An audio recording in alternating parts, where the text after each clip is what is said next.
पुंडलीकवरदा हरी विठ्ठल सद्गुरु ज्ञानेश्वर तुकाराम महाराज की जय. जय जय रघुवीर समर्थ. या पुरुषोत्तम मास परकाळामध्ये दासोळ महाराजांची कीर्तन परंपरा चालवण्याचं जे सौभाग्य या देहाला मिळालंय, जन्माचं सार्थक व्हावं अशी ही सेवा आहे. माझ्या आजोबांच्या पुण्याईने ती सेवा माझ्या पदरी पडली हे मी माझं भाग्य समजते. आणि अधिकस्य अधिकम फलम म्हणतात तसं ही सेवा करण्याचा योग तर आहेच आहे, त्या दादांच्या चरणी सेवा करण्याचा योग आणि तोही अधिक मासात यावा बुद्ध शर्करा योग हा आहे माझ्यासाठी. पूर्वरंगासाठीचं पद ही दादांचंच आहे. सगळे शब्द त्यांचे आहेत, वाणी ही त्यांची आहे. त्यांनी बुद्धी दिली म्हणून इथे आपल्या समोर सेवा करण्याचा योग आलाय. काही कमी जास्त झालं तर तुम्ही जाणकार आहात, माझ्यापेक्षा ज्ञानी आहात, श्रेष्ठ आहात. त्यामुळे आपल्यापेक्षा लहान समजून चूक पदरात घ्यावी.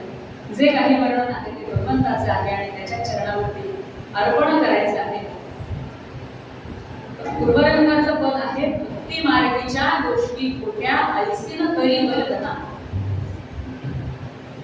भगवंताच्या प्राप्तीचे जेवढे काही मार्ग आपल्याला आपल्या शास्त्राने सांगितले, आपल्या धर्माने सांगितले, त्यातला सगळ्यात साधा सोपा आणि सुलभ पर्याय आपल्या संतांनी निवडला तो म्हणजे भक्ती मार्ग. संतांनी सांगितलं बाबा त्या कर्मकांडाच्या भानगडीत पडू नकोस, कारण त्यात आलेले नियम, त्यात आलेली बंधनं ही सगळी पाळल्या जातीलच असं नाही. मग भगवंताची प्राप्ती करायची आहे, भगवंताची कृपा प्राप्त करायची आहे, मग काय करायचंय तर भक्ती मार्ग सगळ्यात साधा आणि सोपा मार्ग. या भक्ती मार्गाने मार्गक्रमण कर, नामामध्ये राहा. अखंड नामस्मरण हे भक्ती मार्गात सगळ्यात सोपं आहे. अखंड नामामध्ये राहा. भगवंताची प्राप्ती झाल्याशिवाय राहणारच नाही ही खात्री संतांनी आपल्याला दिली. पण कसं आहे की प्रत्येक ठिकाणी पावलोपावली जागोजागी बुद्धिवादी हे असतातच. आधीही होते, आता त्याचं प्रमाण जास्त वाढलं. सकाळच्या प्रवचनात ऐकलं तसं ज्यांना बुद्धी आहे का हाच मुळी वाद आहे ते बुद्धिवादी. आपण नेहमीच म्हणायचं की बुद्धिवादी म्हणण्याच्या नावाखाली प्रत्येक गोष्टीमध्ये फक्त खंडन करणं एवढंच म्हणणं आहे. संतांनी अमुक एक गोष्ट सांगितली की का बरं अशीच का तशीच का बरं नाही. जेव्हा आपल्याला आपलं कल्याण साध्य करायचंय, जेव्हा आपल्याला आपलं किती कर्तव्य पार पाडून सार्थक करायचंय या जन्माचं, या देहाचं, तेव्हा एखादा अधिकारी व्यक्ती आपल्याला जे सांगतो ते डोळे झाकून अगदी स्वच्छ मनाने त्याचा स्वीकार करावा. आणि त्यातून आपल्या संतांचं वचन आहे म्हटल्यानंतर काही विषयच नाही, कारण संतांना आलेले अनुभव आपण त्यांच्या चरित्रातून अभ्यासलेले. आपल्या दादांनी जेवढे काही संत चरित्र लिहिले त्या संत चरित्रांचा अभ्यास करताना किती अनुभव आपल्या डोळ्यासमोर. हे झाले पूर्वीच्या काळचे संत. सध्या सुद्धा दादांच्या कृपेने अनेक संत महात्म्यांच्या भेटी होत असतात, त्यांच्या संपर्कात येण्याचा योग येतो. त्यामुळे त्यांचे अनुभव जेव्हा आपण ऐकतो तेव्हा कळतं त्याने खरंच प्रामाणिकपणे स्वच्छ मनाने कुठलाही विकार मनात न आणता, कुठलीही शंका कुशंका मनात न आणता फक्त भगवंताला शरण जायचंय की बाबा रे सगळं काही तू करणार आहेस, करता तू आहेस, निमित्त मी आहे. हे फक्त स्वीकारायचंय ना, त्याच्यासाठी इतका खीस कशाला पडायला पाहिजे. असं कसं शक्य, असं कसं देव येऊन घरातले काम करू शकतो. शकतो. असं कसं देव काही पण महाकाय बनतो म्हणे, कोल्हाटी काय बनतो म्हणे, असं थोडीच होत असणार. असं थोडीच होत असतं म्हणजे घडलेलं आहे. का बरं घडलंय त्याचा विचार नाही करत. हे घडत नाही ह्या गोष्टीबद्दल जास्त वाद करण्याची सवय शक्यच नाही. तर नाही तर नाही, शेवटी आपल्याकडे काय पर्याय होतो, ठीक आहे बाबा तू शहाणा, आम्ही आमच्या मार्गात जातो, तुम्ही मार्गात चालता. पण आम्हाला आमची पिढी घडवायची. जसं आपण सांगायचंय की आपलं सध्या आपलं कर्तव्य काय आहे, दादांनी आपल्याला काय मार्ग सांगितला, त्या मार्गाने मार्गक्रमण करायचं आहेच आहे. पण आम्हाला आमच्या अखंड भारतामध्ये एक अशी पिढी घडवायची, असा देश आपला घडवायचा आहे की जिथे ह्या सगळ्या गोष्टींची मान्यता आहे. संतभूमी आहे. या संतभूमीमध्ये तुम्ही जर सतत सतत सतत शंका घेणारे पिढी जर यायला लागली तर कसंच आहे. त्यासाठी त्यांना पटवून देणं ही आवश्यक आहे. म्हणून ही संत चरित्रांचा सतत अभ्यास करायचा आहे की असं आहे, हे होतं, ते कसं होतं, का होतं, तर ते बघण्यासाठी संतांचं चरित्र अभ्यासण्याची गरज आहे. संतांनी काय केलं, सगळं काही भगवंताला अर्पण केले. जे काही आहे, बाबा रे जन्माला तू घातलेस, घास देणारा तू आहेस, सांभाळणारा तू आहेस, मग मी कशाला माझा मीपणा कशाला देऊ, माझ्याकडे कर्तेपण नाहीच आहे. कारण कर्ता कर्ती तर तू आहे. मग माझ्याकडे जर कर्तेपणच नाहीये तर मग मी हा कशाला पाहिजे. हे आयुष्य जगलं संतांनी. तुकाराम महाराजांनी भगवंताकडे काय मागणं केलं की न मिळून खावया न वाढ संतांना परी हा भगवंत तू पाह, मला काही नको.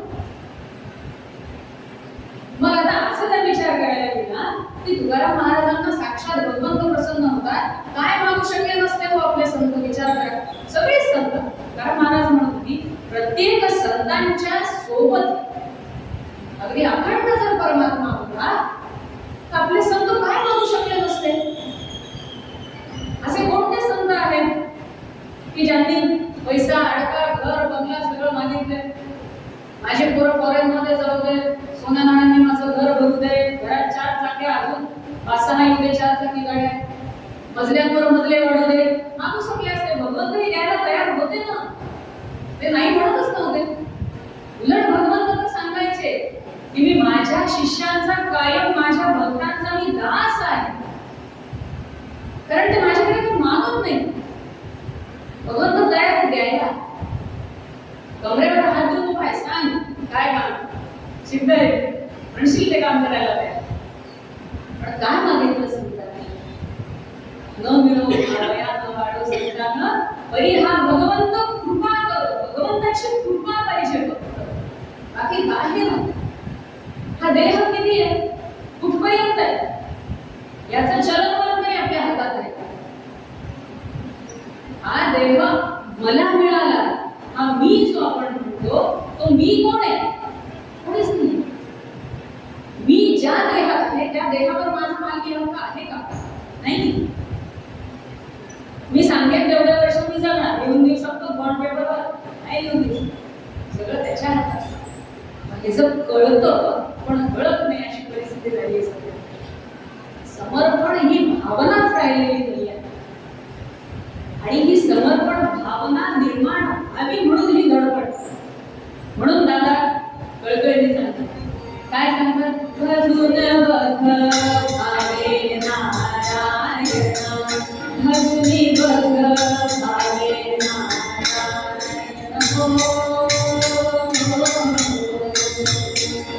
निराकार निर्गुण निरंजन ब्रह्म जरी ते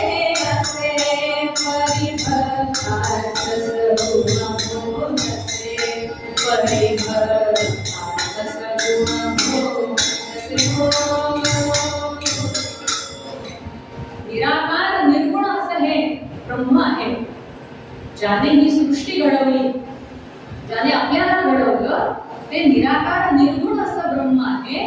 पण आपल्या भक्तांच्या मुक्तीसाठी आपल्या भक्तांच्या प्रेमासाठी ते सगुण साकार रूपात आपल्या समोर प्रकट होतं. केवळ आणि केवळ आपल्या प्रेमापोटी, केवळ आणि केवळ आपल्या भक्तीसाठी म्हणून ते सगुण साकार रूपामध्ये येतं. असं हे ब्रह्म आहे. इतकं प्रेम त्या भगवंताच्या ठिकाणी आपल्यासाठी आहे.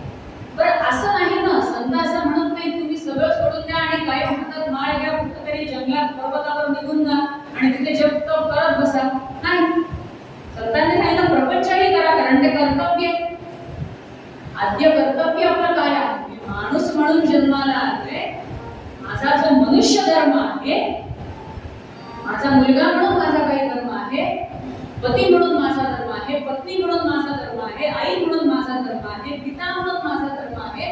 या प्रत्येक अवस्थांमधून जेव्हा आपण जातो, त्या प्रत्येक अवस्थांमध्ये आपली काही कर्तव्य आपल्याला दिलेली आहेत. ती कर्तव्य पार पाडावीच लागतात. त्या कर्तव्याशी पाठ फिरवून आपल्याला नाही जमणार.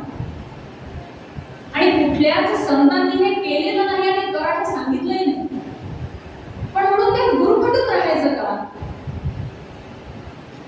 अनेक प्रवचन कीर्तन जेव्हा ऐकते तेव्हा अनेक उदाहरणं समोर येतात.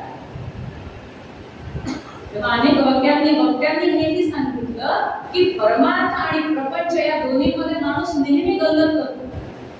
आपल्याला काय वाटतं? परमार्थाचं काय चालत राहतं, प्रपंच नीट व्हायला पाहिजे, सगळी धडपड त्या प्रपंचासाठी. मला पोरबाळ नीट वाढवायचे, त्यांचे शिक्षण नीट झाले पाहिजे, मग त्यांचे शिक्षण नीट झाले पाहिजे म्हणून मला जास्त पैसा कमवावा लागेल. मग माझ्या आई वडिलांनी कष्ट केले, आता मला त्यांना विश्राम द्यायचा. अरे विश्राम देणारे तुम्ही कोण, आम्ही कोण? मग त्यासाठी तुम्ही आहे ते आपलं सगळं आयुष्य खर्ची करणार आणि शेवटी कुठेतरी परदेशात निघून जाणार. आई वडील आहेत तिथे जाणार. काल उपयोग होतो.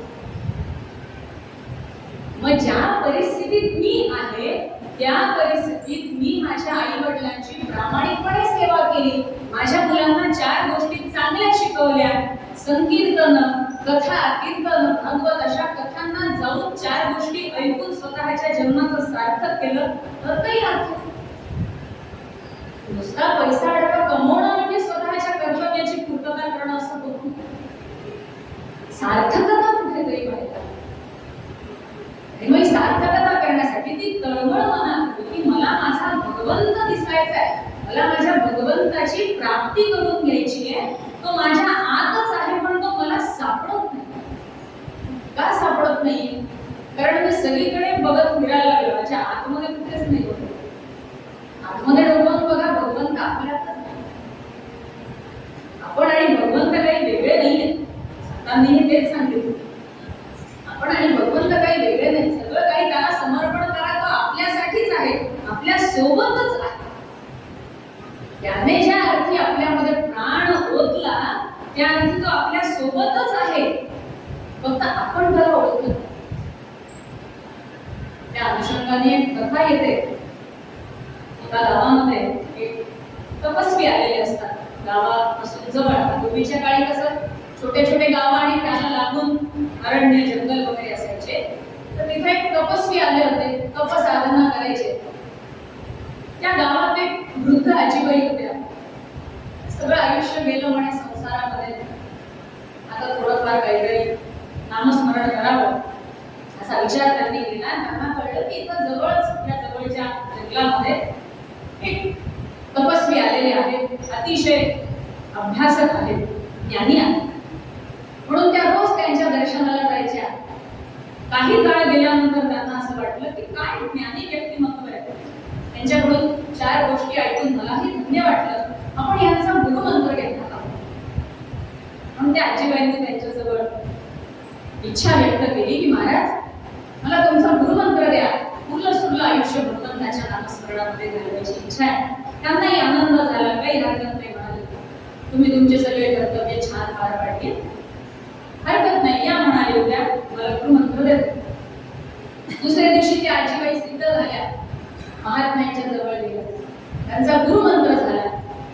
त्यांनी माळ घेतली गुरूंकडून आणि घरी परत गेली. आता अपेक्षित काय होतं की घरी गेल्यानंतर गुरुमंत्राचा जप करावा. आपण सगळेच गुरुमंत्राचा जप करतो. कसा करतो? वादाचा विषय इथे बसलेल्या लोकांबद्दल नाही, पण बाहेर असं बऱ्याच ठिकाणी बघायला मिळतं की हातात फक्त नावाला माळ आहे, माळेला मणी आहेत म्हणून ते ओढले जातात. आणि आमच्या गुरूंनी सांगितलं की इतकी संख्या माळेची झाली पाहिजे, तेवढी संख्या आम्ही मोजतो आणि माळ ठेवून देतो. गुरुमंत्राचं जप झालं. एवढ्यासाठी का सद्गुरूंनी आपल्याला तो मंत्र दिलाय, जो त्यांच्या तप साधनेतून सिद्ध झालेला आहे. तेवढं सामर्थ्य त्या मंत्राचं. असो, त्या आजीबाई घरी आल्या, नामजप करायला लागल्या. 1 दिवस गेला, 2 दिवस गेले, 3 दिवस गेले. तरुण वाढायला लागली त्यांची. आणि तशाच चढदिशी पुन्हा महात्म्यांच्याकडे आल्या. महाराज माफ करा म्हणे, पण समाधान नाही मिळालं. म्हणे काय झालं आजीबाई? माझं काही मन लागत नाही त्याच्या बाबतीत. असं कसं शक्य? तुम्ही डोळे मिटा, भगवंताचं ध्यान करा, जप करा, सगळं करून बघितलं महाराज, माझं काही मन लागत नाही जपामध्ये. माझं मन स्थिरच होत नाहीये, त्यामुळे मला समाधान मिळत नाहीये की मी गुरुमंत्राचा जप करते. काय करू मला सांगा. म्हणजे आता मी तरी काय सांगणार? मी पण माझ्या तपसाधनेतून बघतो म्हणे काय करता येईल. तुम्ही तुमची नामसाधना चालू ठेवा. इकडे या महात्म्यांनी ध्यान लावलं, काय झालं असेल त्यांनाही काही कळायला मार्ग नाही. इकडे आजीबाईंची तर तकमक वाढायला लागली. माझं मन स्थिर होत नाही महाराज, माझं मन स्थिर झालं पाहिजे. मी जेव्हा जपाला बसते तेव्हा माझं मन फक्त माझ्या भगवंताजवळ असलं पाहिजे, आणि ते होत नाही. ते कसं होईल ते सांग. पुन्हा काही दिवसांनी तोच संवाद. शेवटी त्या महात्म्यांनी हात जोडले आणि बाई आता रामरायाच काय ते बघू जाणे. तुम्ही रामरायाला साकडं घाला, तुमचा जप चालू ठेवा, मीही माझ्याकडून काहीतरी प्रयत्न करतो. हा विषय इतका त्यांच्यासाठी महत्वाचा झाला की त्या महात्म्यांनी अन्नपाणी सोडलं आणि त्यांनी सुद्धा रामरायाचा धावा केला की काय कारण आहे की त्यांचं चित्त एकाग्र होत नाही. इकडे आजीबाईंनी रामरायाचा धावा चालू केला, त्यांचा अखंड जप चालू. 3 दिवस असे झाले, महात्म्यांना काही उत्तर सापडलं. 4थ्या दिवशी त्यांनी ठरवलं की आता आपण जाऊन भेटू आजीबाईंना, काय झालंय काय झालं बघू. असं म्हणून 4थ्या दिवशी ते महात्मा जेव्हा त्या आजीबाईंच्या घरी गेले, दारात गेल्याबरोबर त्या घरातले सगळे सदस्य एकदम अवाक झाले. म्हणजे तुम्ही कसं काय? म्हणजे काय झालं? अहो आत्ताच तर जेवण करून गेला ना म्हणे. थोडंभर जेवण केलं, आमच्या आजीबाईंशी बोलला म्हणे. आजीबाईंची समाधी लागली. आम्ही मागे लागलो की बाबा 4 घास खाऊन जा, स्वयंपाक सिद्ध आहे. थोडंभर जेवलं आणि थोडीशी विश्रांती घेऊन येतो म्हणाला आणि लगेचच आला म्हणे वापस. काय झालं? त्या महात्म्यांना काहीच कळायला तयार नाही. कसं शक्य? मी 3 दिवसानंतर आलोय, मी कुठे इथे आलो होतो? आणि मग कळलं काय झालं. ते म्हणाले आधी मला काय आजीबाईंना भेटायचं. त्यामुळे आतमधल्या खोलीत जेव्हा हे महात्मा गेले तेव्हा त्यांना दिसलं आजीबाईंच्या हातातली ती स्फटिकाची माळ तेजपुंज अशी दिसत होती. आजीबाईंचं समाधी लागलेली होती. सगळ्या भावनेच्या पलीकडे त्यांचं नामस्मरण चालू होतं. ते बघितलं मात्र तिथेच त्यांनी साष्टांग दंडवत घातलं त्यांना आणि कळलं काय भगवंत स्वतः ह्या महात्म्यांचं रूप घेऊन आजीबाईंना जो काही त्यांना त्यांचा मार्ग दाखवायचा होता त्यासाठी आले. सांगायचा उद्देश काय की जेव्हा आपल्या मनातली तळमळ वाढते की मला का बरं हे प्राप्त होत नाहीये, त्यासाठी त्यांना साकडं घ्यावं लागतं. बाबरे बुद्धी देणारा तूच आहेस, त्या बुद्धीला चालना देणारा तूच आहेस, तेव्हा तूच काय ते बघ. जेव्हा आपण त्याच्यामध्ये सोपवून देतो ना तेव्हा आपल्याला ते ज्ञान होतं किंवा तेव्हा आपल्याला त्याचं स्वरूप कळतं. म्हणून दादा सांगतात निराकार निर्गुण निरंजन ब्रह्मदरी ते असे परिभ्रष्टार्थ सगुण होतसे परिभ्रष्टार्थ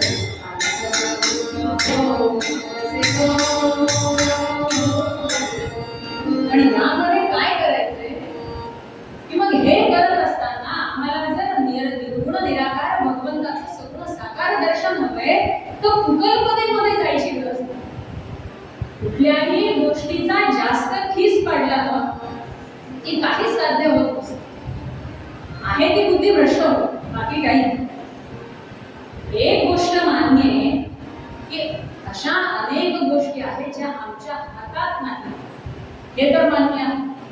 मग हे जर मान्य आहे तर माझ्या देहाला चालवणारा, या सृष्टीला चालवणारा, ऊन वारा पाऊस या सगळ्या गोष्टी आपल्याला देणारा, सूर्य चंद्र त्यांचं उगवणं त्यांचं मावळणं ह्यातल्या सगळ्या गोष्टी ज्या अगम्य आहेत, हे सगळं चालवणारं कोणीतरी तत्व आहे. आणि ते जे तत्व आहे तेच तत्व माझ्यात आहे, हे जोपर्यंत कळत नाही ना तोपर्यंत कितीही मार्गाचा तरी काही उपयोग नाही. हे कळणार कसं? त्यासाठी पहिल्यांदा काय करायचंय तर निष्पाप करी माझी करुणा फुले, कैशी जगाडले कुकल्पनेची फुले, दुष्कर्माचे गुणी नीती मधुया वळे, वैराग्याला जागृत ठेवली लीन पेशवरी मनारी मामाल भगुणाना विमान विमान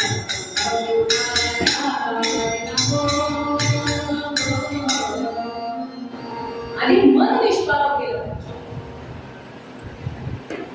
तुम्ही बघा, लहान मुलांना आपण जे सांगू ते त्यांना लगेच पटतं आणि ते तसं वागतात सुद्धा, कारण ते निष्पाप आहेत. त्यांना आपण सांगितलं अमुक एखादी गोष्टी करणं, ते इतकं चटकन ऐकतात, प्रामाणिकपणे ते कबूल करतात, कारण त्यांच्या मनात एक विश्वास आहे की माझ्या आई वडिलांनी हे सांगितलं म्हणजे ते माझ्या कल्याणाचंच आहे. तो भाव आपल्या मनात येत नाही ना, तिथे आपलं चुकतं. हे संत म्हणजे आपले मायबाप आहेत, ते आपलं वाईट करतील का? आपल्या कल्याणासाठीच ते सांगतात की बाबा रे नामस्मरण करा, अखंड नामात राहा, जे काही आहे ते त्याच्या चरणी अर्पण करा, तो बघेल काय. सगळा व्याप सगळा पसारा देणारा तोच आहे, तर तो आवरायची बुद्धी पण तो देईलच. यासाठी आपण किती धडपड करावी, त्याला पण काही मर्यादा आहे का? हा, जितकं आवश्यक, जसं आपण आधी बघितलं की कर्तव्य आहे ते जितकं आवश्यक आहे तितकं करा. आवश्यक काय आहे? अन्न वस्त्र निवारा. आपण नेहमी सांगायचे मूलभूत गरजा अन्न वस्त्र निवारा, फक्त आता ती यादी वाढत चालली म्हणायची. त्याच्यात भरपूर गोष्टी ऍड होत चालल्या. अन्न वस्त्र निवारा हे तितकं राहिलं नाही. पण माझ्या गोष्टी जितक्या गरजेच्या मला आहेत तितक्या मी प्राप्त केल्या, बस झालं. आता जे काही आहे ते मला भगवंताच्या चरणी लीन व्हायचंय, मला त्याची कृपा प्राप्त करायची. त्याची कृपा कशी प्राप्त होईल यासाठीची धडपड बघायला कमी होते.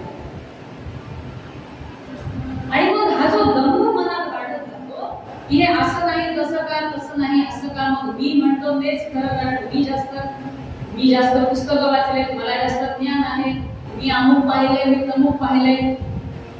आणि त्यात आता या नवीन पिढीचं एक नवीनच फॅड आलं की आमचे शास्त्रज्ञ जे सांगतात तेच खरं म्हणतात. त्यांनी सांगितलं असं आहे, त्यांनी सांगितलं तसं. आता या पिढीला सांगणार कोण? या शास्त्रज्ञांच्या आधी आमच्या ऋषीमुनींनी सगळं काही ज्ञान लिहून ठेवले, तेच कॉपी पेस्ट फक्त तुमच्या समोर करतात. आजकालचा जमानाच कॉपी पेस्टचा झालाय, त्याला आपण तरी काय. पुस्तकं उघडणं, त्या पुस्तकांमध्ये काय ज्ञान आहे ते अभ्यासनच कमी झालंय. जे काही आहे ते ऑनलाईन, त्याच्यात असं दिलं तसं दिलं हे एवढंच आहे. आणि ते तेवढंच राहणार, कारण कोणीतरी तिथे लिहून ठेवले तेवढंच. याच्या पलीकडे काय आहे हे जर ओळखायचं असेल तर त्यासाठी अंतःकरणामध्ये डोकावून बघावं लागेल. आणि अंतःकरणामध्ये डोकावून बघण्यासाठी संतांनी सांगितलेल्या मार्गावरती चालावं लागेल. तेव्हा मनातला दंभ बाजूला ठेवायचा आणि वैराग्याला जागृत ठेवायला सांगतात. वैराग्याला जागृत ठेवली लीनतेस बरी म्हणा. लीनता कधी हो? प्रत्येक ठिकाणी मी शहाणा आणि मला जास्त ज्ञान हे चालत नाही. लीनता. एखादा जाणकार, एखादा अभ्यास गोष्टी चांगल्या सांगतोय तर त्या ऐकून घेण्याची तयारी हवी, त्याच्यावरती कितपत विश्वास ठेवायचा किंवा त्याप्रमाणे वागायचं का नाही ही पुढची गोष्ट झाली, पण ते ऐकून घेण्याचीच तयारी नाही. प्रत्येक गोष्टीमध्ये शंका कुशंका, त्यामुळे ह्या गोष्टी जर बाजूला ठेवल्या तरच काय ते आपल्याला प्राप्त होणार आहे. म्हणून दासगणू महाराज म्हणतात, दास गण म्हणे परमेशाला, दास गण म्हणे परमेशाला, नरुचे दांभिकपणा, ढेरे मना नरुचे दांभिकपणा, सदा ह्या धरी धराव्या, सदा ह्या धरी धराव्या.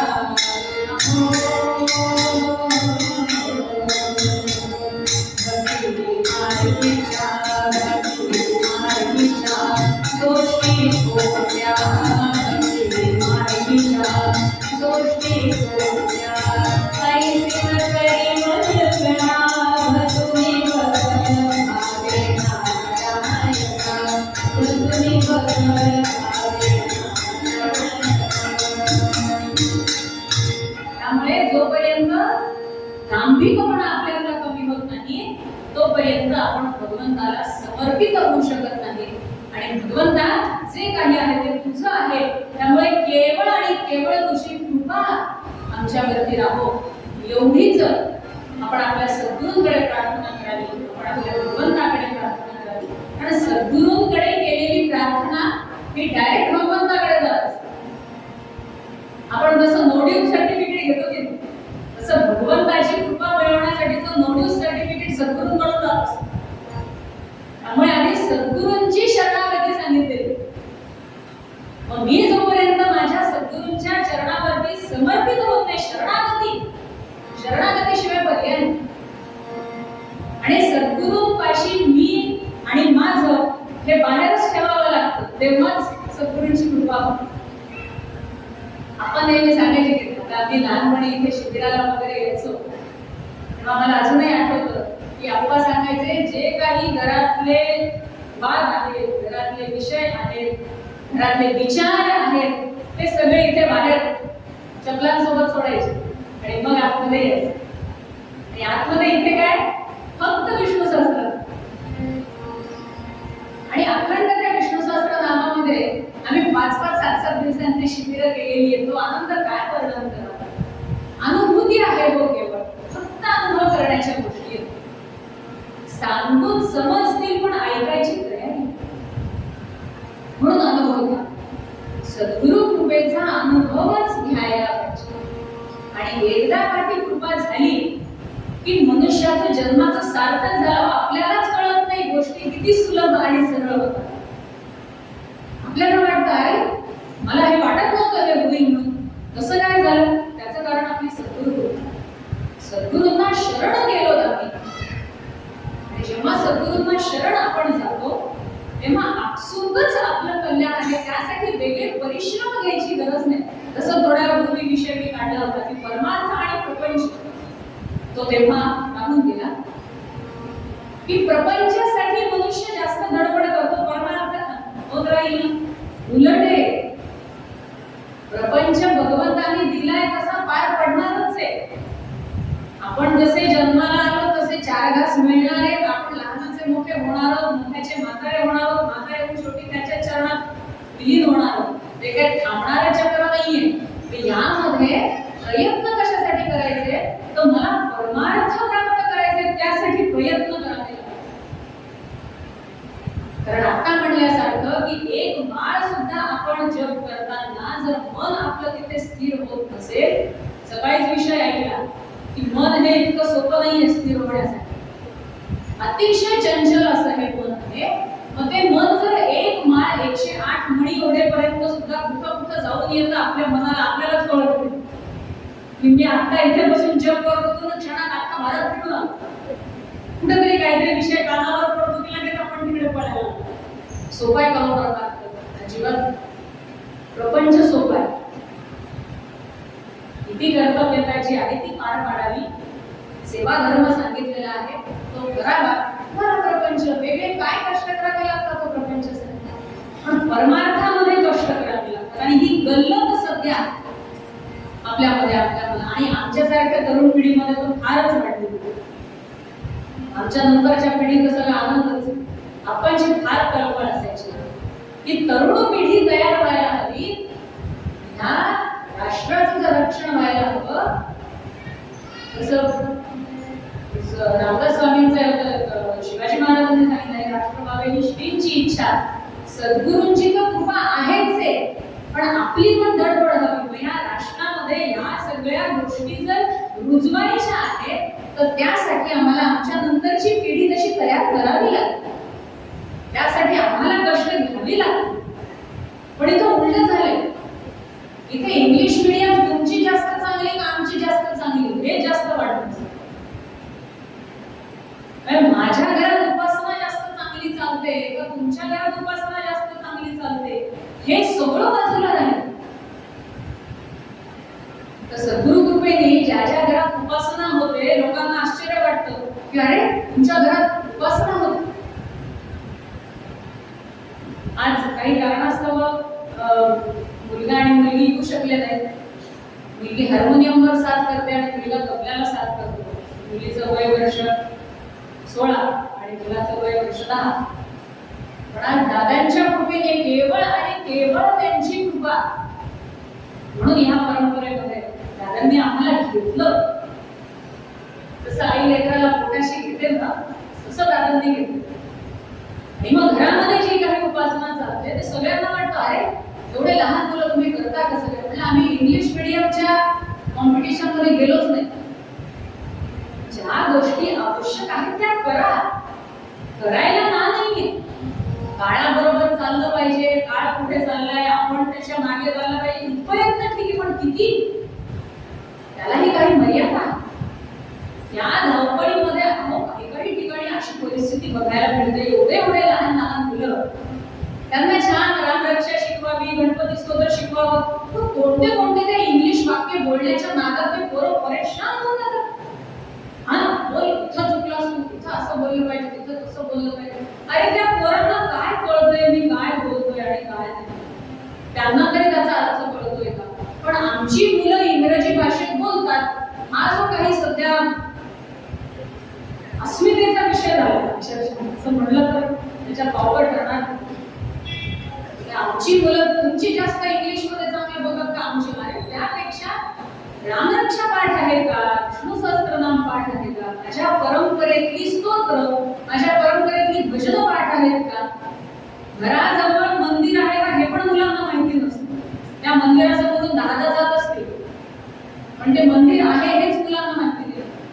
हे चुकते कुठे, हे आमचं चुकते, आई वडिलांचं चुकते. आम्ही प्रपंचामध्ये जास्त गुरफटलो की आम्हाला दाखवून द्यायचंय. कोणाला दाखवणार आहे आणि किती दिवस दाखवणार. बघणारे कोण आहेत ते बाकीचे लोक, ते बघतात सोडून देतात. मग ह्यात आमची प्रगती कुठे आहे, कुठेच नाही. म्हणून दादाने सांगितलेलं की ह्या सगळ्या गोष्टी बाजूला ठेवा. हा तांत्रिकपणा भगवंताला अजिबात आवडत नाही. म्हणून लीनता मनात हवी, भगवंताला समर्पण ही भावना हवी की जोपर्यंत ते होत नाही तोपर्यंत माझे कल्याण नाही. माझं कल्याण नाही तर माझ्या कुटुंबाचं कल्याण कसं. मला जर माझा प्रपंच नीट करायचा असेल तर त्यासाठी माझा परमार्थ तेवढा पण का, फक्त प्रपंचाच्या मागे लागून होणार.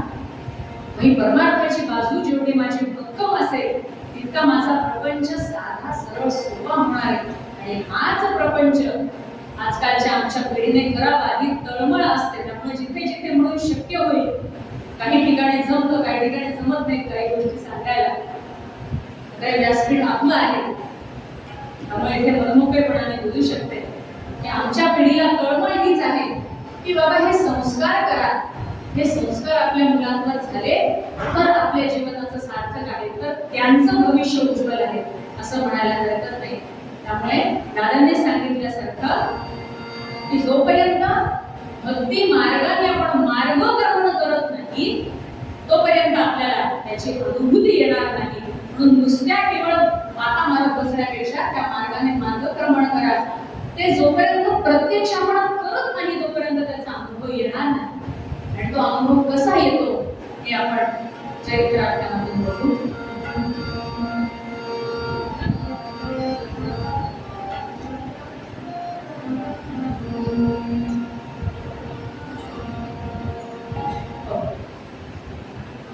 स्थिती आहे.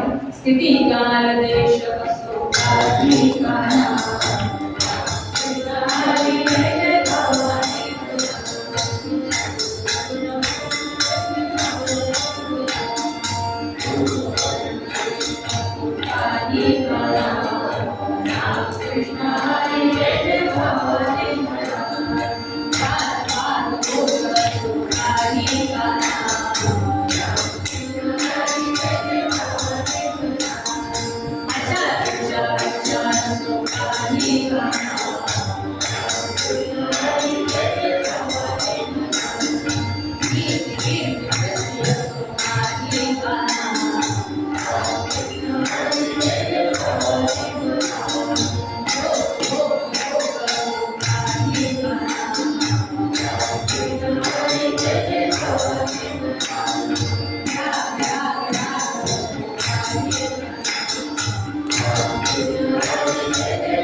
गोदावरीच्या तीरी पैठण क्षेत्र इथे संत श्री एकनाथ महाराज यांनी आपल्या गुरूंकडून घेतलेलं ज्ञान इतर लोकांमध्ये सुद्धा त्या ज्ञानाचा प्रसार व्हावा त्यासाठी ज्यांची तळमळ, त्यांनी आपल्या गुरूंकडून ज्ञान संपादन केलं आणि त्यांच्या निवासस्थानी पैठण इथे येऊन त्या ज्ञानाचा इतर लोकांना उपयोग व्हावा यासाठी त्यांचं कार्य तिथे सुरू झालं.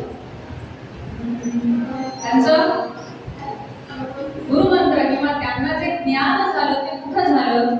पूर्वकाली गौलता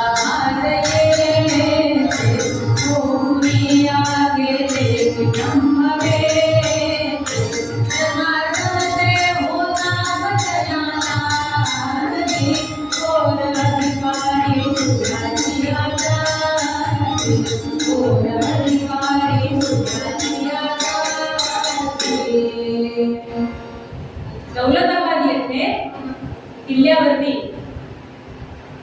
जे किल्लेदार म्हणून होते, अतिशय ज्ञानी, पण त्यांनी कधीच त्यांच्या वागण्यातून स्वतःचा मोठेपणा कधीच दाखवून दिला नाही.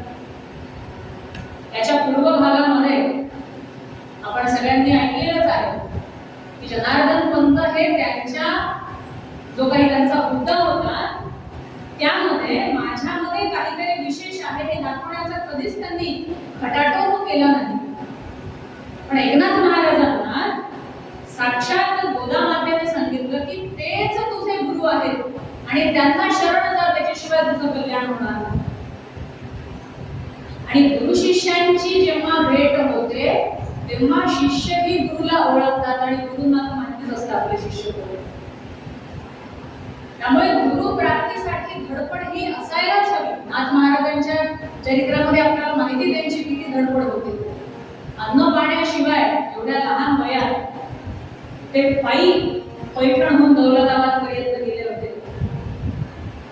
चरित्र आधीचे जे आहे त्यामध्ये सगळं वर्णन आहे. आणि अशा ह्या ज्ञानी गुरूंकडून मिळवलेलं ज्ञान घेऊन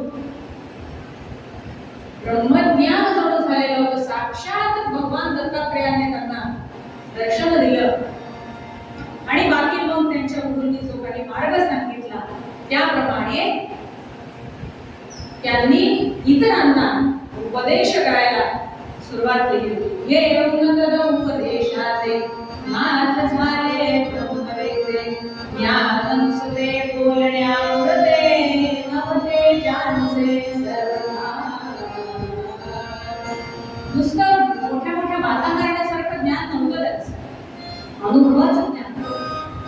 आपल्या संतांनी जे काही सांगून ठेवलंय ते त्यांच्या अनुभवाचे बोल. कुठेतरी माझा मोठेपणा सिद्ध व्हावा म्हणून त्यांनी सांगितलेलं नाही. असं हे ज्ञान त्यांना झालेलं, त्यातून जे उपदेश नाथ महाराज करायचे त्यातून केवळ आणि केवळ जनकल्याण एवढा एकच हेतू आणि लोकांचं कल्याण साध्य व्हावं ह्यासाठीची त्यांची धडपड होती, यासाठीची त्यांची तळमळ होती. आणि म्हणून अनेकविध ग्रंथांवरती त्यांचं भाष्य त्यांनी प्रकाशित केलं, त्यावरती ते विवेचन करायचे. आणि तिथे पैठणामध्ये त्यांच्या या प्रवचनाचे वगैरे जे चालायचे कार्यक्रम त्यामध्ये अनेक तिथले गावामधलेच लोक येऊन बसायचे. प्रतिष्ठाने राहून पुराणाचे नाथ करते प्रतिनिधी भाविकांचे, दया श्रोत्या माराये मोहता, मार्गाच्या भारी कर्मशोध, माझ्या मामाची सगळेच जण कथेला नाथ महाराजांच्या येऊन बसायचे. आता कथेला येऊन बसणारे सगळेच भाविक असतात का हा देखील एक प्रश्न आहे. काही जण आता सगळेच चालेल मलाही जावं लागेल अशा अर्थाने यायचे. काही जण मी तिथे गेलो तर सगळ्यांना कळेल मी तिथे गेलो होतो म्हणून जायचे. अनेक कसं असतं, संतांनी सांगितल्यासारखं किंवा श्री महाराज मंगलाचे ब्रह्मचैतन्य महाराज त्यांनी सांगितलं की तुम्ही आधी नाम घ्यायला सुरुवात तर करा, बाकीचं बघून घेऊ. काय माझं मन लागत नाही, माझं नाम येत नाही, माझी साधना होत नाही, सगळं पुढे राहून तुम्ही सुरुवात तर करा. तीच त्यांची तळमळ असायची की आता तुम्ही नाम तर घ्या आधी. काम करता करता नाम घ्या. झोप लागत नाही ना, पडल्या पडल्या नाम घ्या. कधी झोप लागेल कळणार नाही. व्हॉट्सअप आणि फेसबुक बघत झोप कधी लागेल याची वाट बघण्यापेक्षा नाम घेत घेत अशी काही झोप लागेल की सकाळ कधी आली कळणार. कारण ती समाधानाची झोप आहे. डोळे थकवून झोपण्यात काही अर्थ नाही. देवाने डोळे दिले ते किती थकवू याला काही अर्थ नाही. जितकं नाम घ्याल तुम्ही तितकं आपलं शरीर कमी झोपतं. आमच्या महिला वर्गांचं नेहमी असतं, कोणीकडे दिवस जातो कळत नाही, काही पाठ टेकायला मिळत नाही. आराम म्हणून काही सांगू नका, माहितीच नाही आराम आम्हाला काय असतं. तर संत काय सांगतात की हे तर करावंच लागणार आहे, पर्याय आहे का? नाही. असं करायचं काय, कसं करायचं आहे ना आपल्याला. ते करत असताना जर आपण नाम घेत राहिलो तर ते काम कसं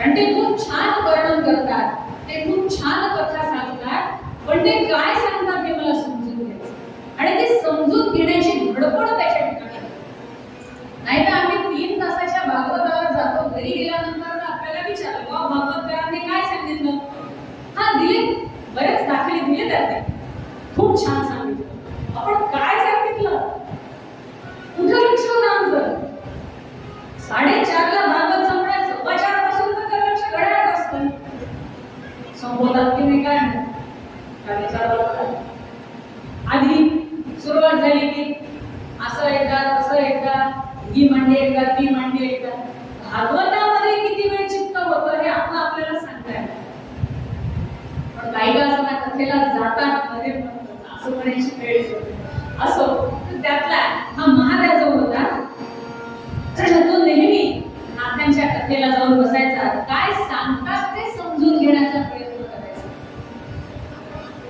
भाषा जरी कठीण असली तरी नाथ महाराजांनी ती भाषा सोपी करून सांगितली पुराणांची भाषा कठीण आहे समजायला पण ती सोपी करून सांगितली आणि ती देखील समजून घेण्याचा प्रयत्न त्याच्या मनी निर्माण व्हायचा आणि एकदा नाथांनी कथेमध्ये सांगताना असं वर्णन केलं की जनहो तुमच्यात आणि माझ्यात काहीही फरक नाही जो भगवंत मंदिरात आहे तो भगवंत तुमच्यात आहे तोच भगवंत माझ्यात आहे त्यामुळे तुम्ही आणि मी वेगळे नाही हे जे काही वर्ण परंपरा चालत आलेली आहे ती आहे पण त्यामध्ये आपल्याला भेद मानण्याचं कारण नाही असं काही वर्णन नाथांच्या कथेमध्ये आलं सांगण्यामध्ये आलं ते वर्णन ऐकलं मात्र त्या महाराजाला इतका आनंद झाला कारण त्याने सद्गुरू मानलं होतं की माझ्या सद्गुरूंनी सांगितलं की त्यांच्या ठिकाणी आणि माझ्या ठिकाणी काही भेद नाही आम्ही दोघं एकच आहोत त्याला एकच आनंद की मी आणि माझे सद्गुरू एक आहोत एवढं फक्त त्याला कळलं आणि ते कळणं सुद्धा सोपं नाहीये बरं का ते कळणं पण इतकं सोपं नाही ते त्याला कळलं त्याला इतका आनंद झाला की त्याने तो विचार मनात पक्का केला आणि घरी असा धावत गेला घरी जाऊन आपल्या पत्नीला काय म्हणतो वाटते मनी सद्गुरू प्रती मांगे वळा वारे पुरडते आज सुंदरी परमणी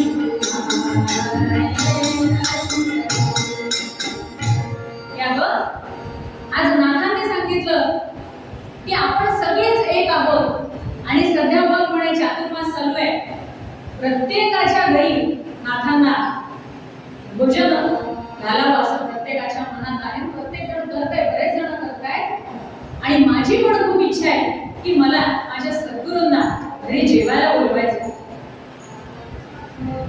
माझी खूप इच्छा आहे मला त्यांना पूर्ण वर्णाचं जेवण जेवू घालायचं आता ही अवाक होऊन त्यांच्याकडे बघायला लागली अहो तुम्ही काय बोलताय तुमच्या लक्षात येतोय का नाही नाही मला घालायचंय म्हणजे घालायचंय ठरवलं म्हणे तू सांग काय काय तयारी करायची आपल्याकडे काय काय आहे त्या परिस्थितीत मला माझ्या सद्गुरूंना जेवू घालायचंय एवढंच फक्त मला माहिती मला बाकी काही माहिती ती बिचारी त्रासून गेली की मला लक्षात येत नाहीये का काल तुम्ही भ्रमित झाला भ्रमित झाला विजपुर भूषण नाथ तयासी बांधिन भडका जेवायासी भ्रमित झाला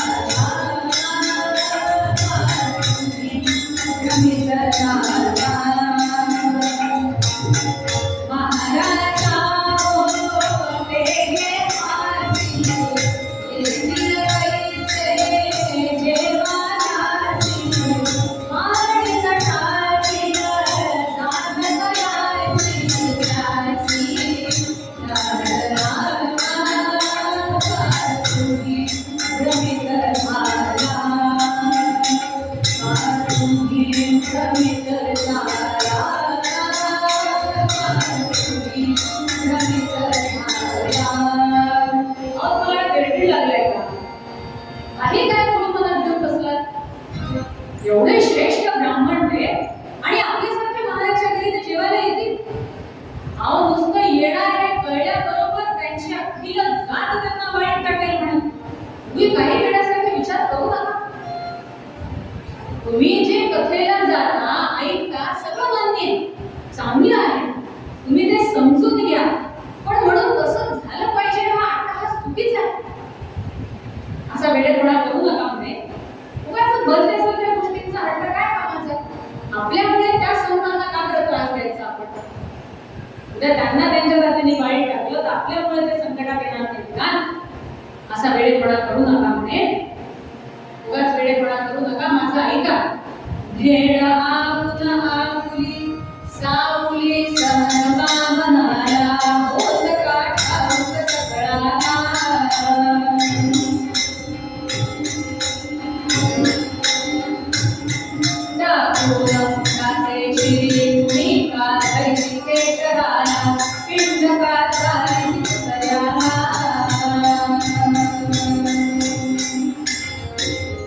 आपली सावली सुद्धा त्यांना निषिद्ध आहे आणि तुम्ही त्यांना घरी जेवायला म्हणून सांगायचं म्हणताय. मस्तकावरचं पागोटं काढून कोणी काही खेटर डोक्यावर घेतात का? असं वेळासारखं काही करू नका. मी सांगते ते ऐका. त्यांच्या कथेला जा, ते सांगतात त्याप्रमाणे आचरण करावं. एवढंच आपलं आता कर्तव्य आहे. तेवढंच करत राहावं. आपण उगाचच नाही त्या बंधात पडू नका, नाही तो अट्टहास करू नका. आता महादेवबाई ऐकायला तयार. तो काय म्हणतो? नको मजला सांगू ज्ञान पाणी मनी सद्गुरूच्या ठाई वेदना तोची नटला या चराचरा ठाई आत्माचा प्रत्यक्ष शेषशाही आत्माचा प्रत्यक्ष शेषशाही. मला काही आपण सांगू नकोस पुढे. माझ्या आणि माझ्या सद्गुरूंमध्ये काहीही भेद नाहीये. तुला कळत नाही म्हणे काय? तुला काय ते सर्वसाधारण वाटतात का? माझे नाथ म्हणजे साक्षात प्रत्यक्ष भगवान नारायण आहे. मला माहितीये त्यांचा अधिकार फक्त मला माहितीये. मला आलो ते ज्ञान शिकवून नकोस. माझ्या सद्गुरूंच्या मनात हा भाव नाहीच मुळी की तो लहान तो मोठा. आणि असं आहे की सद्गुरू हे आपल्या शिष्यांच्या बाबतीत हा भेद ठेवतच नाही. त्यांची कृपा अमुक एकाला जास्त आणि अमुक एकाला कमी हे होतच नसतं. सद्गुरू ही आपली माय माऊली आहे. आई आपल्या प्रत्येक लेकरावर तेवढंच प्रेम करते. लहान्यावरती जास्त मोठ्यावरती कमी असं नसतं. तो हर प्रकारे तिला समजून सांगायला लागला की अगं ती माझी माऊली आहे, माझी सद्गुरू आहे, त्यांच्या ठिकाणी हा भेद नाहीये. तू काही त्यांना सर्वसाधारण समजू नकोस म्हणे. गुरु बहुतया जगी करुणिया विराट ओविला जगा बहुत गोंदिती परिणगात आद्यातला कृपादर्य चाहल्या करील गे भाषे धरे पुढे म्हणून आपल्या समरसाचे सुंदरी. तुला अधिकार माहिती नाही माझ्या सद्गुरूंचा. हे जे सगळीकडे नुसते आपले तेल लावून करतात ना, आम्ही गुरु आमचा मंत्र घ्या, आम्ही तुमचा उद्धार करू, असा करू म्हणल्याने होत नसतो. त्यामुळे या जगात जे काही चाललंय सध्या फक्त गर्दी, बाकी त्याच्यात काही ठेवलेलं नाही. इतकी लाख गर्दी आणि किती कोटी गर्दी एवढंच फक्त नाही. त्यातून खरंच काही ज्ञान मिळतंय का? सांगणाऱ्याला सुद्धा आणि ऐकणाऱ्याला सुद्धा हा प्रश्नच आहे. आणि कलीचा महिमा इतका आगार आहे की दिवसेंदिवस हे प्रस्त जास्त वाढत चाललं. त्यामुळे ही आपली परंपरा जितकी जास्त विस्तार याचा करता येईल तितका करावा ही धडपड आहे प्रत्येकाला. अगदी सांगावंसं वाटतं असो. त्यामुळे तो पण म्हणतो की जगामध्ये जे काही दिसतात की नुसतं आपण एवढं मोठं कुंकू लावलंय, डोक्या रंगाचा फेटा गुंडाळला, गळ्यामध्ये एवढ्या मोठ्या माळा घातल्या म्हणजे कोणी सद्गुरू होत नसतं. दादा ते म्हटलेलं एका पूर्वरागामध्ये नाना परीच्या जटार माळा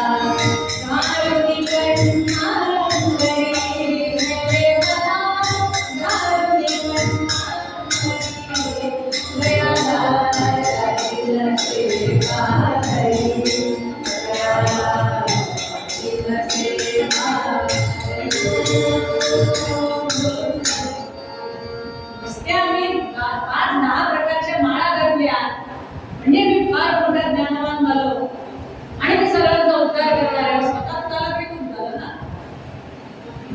आपल्याला कोणाला नाही म्हणायचं मला तर तो अधिकार नाही. पण जे काही म्हणून अनुभवाला आलेल्या गोष्टी आहेत, ज्या काही म्हणून ऐकलेल्या गोष्टी आहेत, त्यामध्ये एकच कळतं की दांभिकपणा करू नका. गुरु तत्व आहे ते, कोणी व्यक्ती नाही आहे तिथे. मग ते तत्व तुम्हाला आरडाओरडा करून दाखवायची गरज नाहीये. माझ्यामध्ये जर ते तत्व आहे तर समोरच्यामध्ये असणारं शिष्यत्व ह्या गुरु तत्वाकडे आपसुकच येणार आहे. त्यासाठी फार कष्ट घ्यायची गरज नाही. हे महादेवाला कळलं की जगामध्ये जे काही असे गुरु भ्रमण करतात त्यातला माझा नाच नाहीये, माझे एकनाथ महाराज टाकले नाहीये. ते फक्त आणि फक्त लोकांच्या उद्धारासाठी त्यांची तळमळ आहे, त्यांची धडपड आहे, ते मला माहिती आहे. आणि तुला माहिती आहे त्यांचा अधिकार, त्यांची जर कृपा झाली ना तर ते साक्षात भगवंत आपल्या समोर प्रकट करतील. तुला काय ते सर्वसाधारण वाटतात? त्यामुळे माझ्याशी वाद घालत बसू नको. मी सांगतो ते ऐक. जे काही घरामध्ये आपल्या साधन सामग्री आहे ती सगळी गोळा कर. घरामध्ये काय 4 भांडी असतील तांब्या पितळाची ती दे, ती मी विकतो आणि त्यातून जे काही सामान येईल ते सामान घेऊन आपण आमच्या सद्गुरूंना आपल्या जेवू घालू. आता तू काय आहे ते काढून ठेव, मी तोपर्यंत नाथ महाराजांना बोलवायला जातो. असं म्हणून माझ्या ठिकाणा जातो मी आमंत्रण द्यायला श्री कथा सद्गुरूंना जीवलगे करमोड तोड भांड्याची आयास घालून गणाची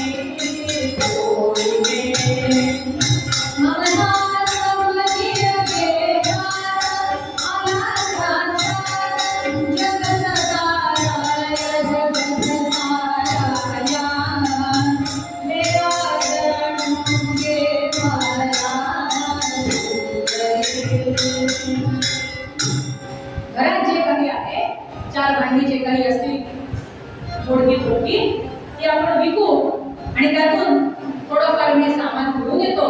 त्यामध्ये आपण आपल्या सद्गुरूंना जेवू करू. लाग म्हणे तयारीला.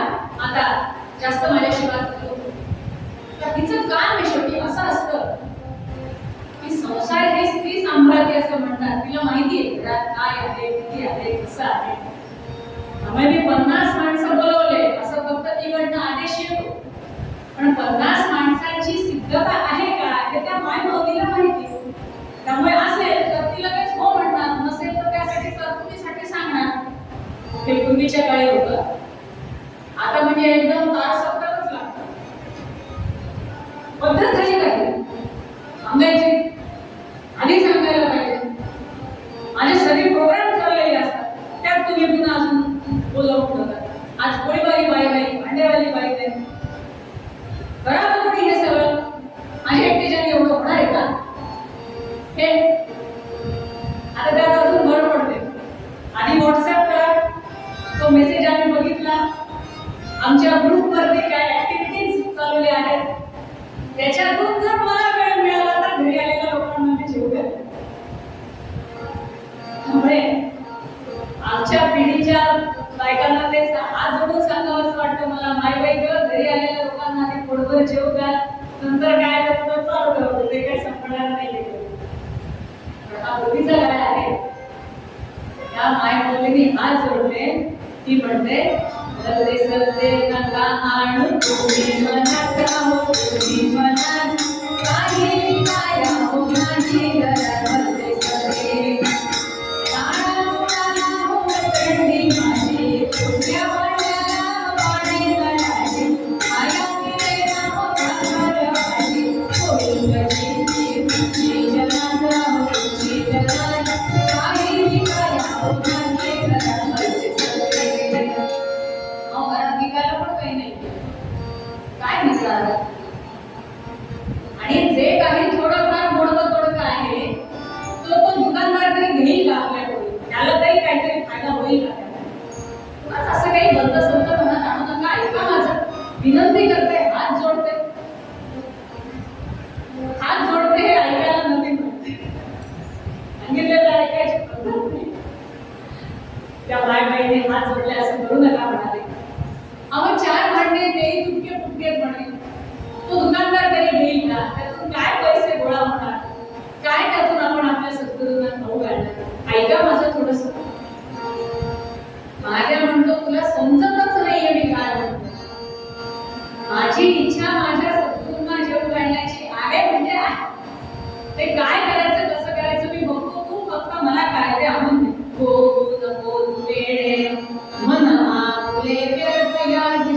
संसारे येनच संगे काही भव सौख्ये ही क्षणैक बदसारे.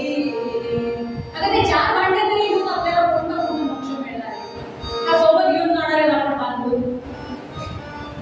आहे ते विकू आपल्या सद्गुरूंसाठी सगळे काही खर्च करायचंय. आता हा देव त्यांच्यासाठी खर्च करायचा म्हणतोय मी, आणि तू घरातले चार भांडे काय घेऊन बसलीस? या सगळ्या संसारात तुझं मन अडकवू नकोस.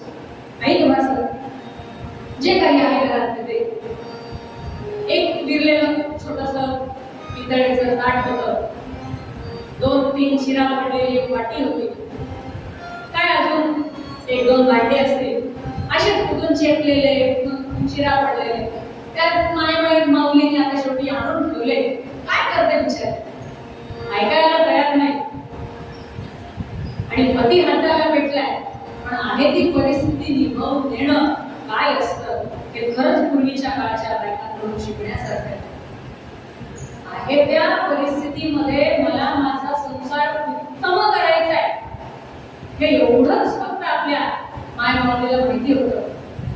ते त्यांनी तसं केलं सुद्धा. आमच्यासाठी तो आदर्श आहे खरं. म्हणजे आता एवढी सगळी सुख साधनं झाली तरी पण आम्ही रडत असतो. अमुक एक गोष्टच नाही, अमुक एक गोष्टच नाही, असं करायचं होतं तसंच झालं नाही, गॅस आहे तर इंडक्शन नाही, अनेक गोष्टी किती सांगाव्या. यादी भरपूर मोठी आहे. फ्रीज आहे पण नवीन मॉडेल नाहीये, जुनं आहे त्यामुळे पाणी गळतंय, काय सांगणार आता? पण आम्हाला असं झालं की आम्हाला फक्त तक्रार करणंच माहिती. पूर्वीच्या काळी संसार कसा करायच्या बायका हे खरंच याचे चरित्र ऐकताना किंवा आमचे जे काही अनुभवी आहेत, सगळ्या काकू आहेत, आजी आहेत, त्या सगळ्यांकडून आम्ही जेव्हा ऐकतो तेव्हा कळतं की प्रतिकूल परिस्थिती काय असते आणि त्या प्रतिकूल परिस्थितीमध्ये संसार कसा करायचा असतो. शांतपणे, अंडरलाईन या शब्दाच्या खाली, शांतपणे तो संसार झाला पाहिजे. कारण घरातली स्त्री जर शांत असेल तर सगळं घर शांत राहतं, सगळंच ऐकतो. म्हणून कर्णवेद संस्कार जो आहे तो महत्वाचा. स्त्रियांना तर पाहिजेच पाहिजे. तिची कर्णफुलं आपण घालतो ते कशासाठी घालायची? सकाळीच महाराजांनी सांगितलं की रागावरती नियंत्रण त्यामुळे राहतं. हा, तुम्हाला वाटेल ते डिझाईन करा, त्यात काही आमचा वाद नाही किंवा आम्ही त्यात काही पडतही नाही, पण घाला. सध्या फॅशनच्या नावाखाली काय सांगून म्हणजे डोकं फोडायची वेळ येते की बाई तर घाल, 4 आभूषण अंगावरती घाल, त्यात कमतरता नाही. अहो सवाष्ण आहे का हे पण ओळखू येत नाही अशी परिस्थिती. काय बोलावं? आपण पण तळमळीने सांगायचे, काय आशीर्वाद द्यावा कळत नाही म्हणायची अशी परिस्थिती. आणि हेच आमचं सांगायचं माध्यम आहे. आम्ही एरवी सांगायला गेलो तर आमचं ऐकत नाही, तिथून बोललं तर ते काम ऐकून जायचं, अशी परिस्थिती. असं माय माऊलींनी आपलं ऐकलं. जे काही 4-5 भांडी होती ती आणून ठेवली महाराजांसमोर. महाराजांनी ते सगळं भांडी उचलली, दुकानात गेला, ते विकले. त्यातून जे काही थोडेफार पैसे आले त्यातून आत्माव पूर्ण शिजेल एवढं सामान आलं. एवढं सामान त्याने घेतलं. त्यात सुद्धा महाराजांना आनंद करण्यासाठी म्हणून एक पंचा घेतला, उपर्ण घेतलं आणि हे सगळं घेऊन महाराजांना आधी निमंत्रण द्यावं आणि मग हे साहित्य घेऊन घरी जावं अशा तयारीमध्ये घराच्या बाहेर पडला. आता तो तिकडे आमंत्रण द्यायला गेला, बरोबर आहे. इकडे या माऊलीला प्रश्न पडला की आता मी स्वयंपाक करू कशात? ते 4 भांडी होती माझ्याकडे, ती पण हे घेऊन गेले. धातू पात्र न उरले, मृणमय पात्रात रांधी तांदूळ, वाटी ताट कशाचे, जेवाया शुद्ध कृष्ण सावरळ. मातीचे भांडे गोळा केले आणि त्यातच स्वयंपाक करायला मायामुळे सुरुवात केली. महाराज म्हणतो, अगं सगळंच हे देवच हा मातीत मिळणार आहे, भांड्याचं काय करून बसलं? जे काही आहे त्याच्यामध्ये तू सिद्धता कर, मी आत्ता महाराजांना बोलवून आणतो. असं म्हणून महाराज नाथ महाराजांच्या घरी गेला जोडोनी परसंकास विनये द्वारी उभा राहिला जैसा दाशरथी तुझे महाबली तो मारुती शोभना बोले रे पुराजनाथ मजला आजी कळा पावन दासाचे गृहिये उनी गुणिते प्रेमे कराव भोजन नाकाच्या घरी गेला दाराच्या बाहेर उभा राहिला त्याला त्याची मर्यादा माहिती होती कसा उभा राहिला काय सुंदर वर्णन दासगणू महाराजांनी केलंय चित्र अक्षरशः चित्र वाचून उभा राहिला जसा रामापुढे हनुमंत उभा राहायचा खाली मान घालून हात जोडून तसा हा माल्या नाथांच्या पुढे उभा राहिला आणि हळू आवाजात नाथांना म्हणतो महाराज माझ्या घरी जेवायला ये. आता झालं असं सद्गुरूंची कृपा असो किंवा भगवंताची कृपा असो एवढी सहज आहे का हो प्राप्त व्हायला परीक्षाही होणार नाथ महाराज बाहेर हातपाय तोंड धुण्यासाठी मोठ्यावर बसले होते त्यांच्या उजव्या बाजूला एक कोंडी बसलेला होता आणि त्याने पण नाथ महाराजांना जेवायला बोलवायचा घाट घातला होता बरं आता तो जिथे बसला होता तो महाराजाला दिसत नव्हता त्यामुळे महाराजाला वाटलं मीच आहे नाथांच्या समोर दुसरं कोणीच नाही इकडे कोणत्याने देखील महाराजांना विनंती केली की महाराज आज घरी आमरसाचं जेवण आहे तेव्हा आपण दासाच्या घरी येऊन भोजन ग्रहण करावं अशी विनंती आहे आता महादेवचा अंतर आणि या कोंड्याचा अंतर याच्यामध्ये फरक होता नाथ महाराजांनी फक्त मान डोलवली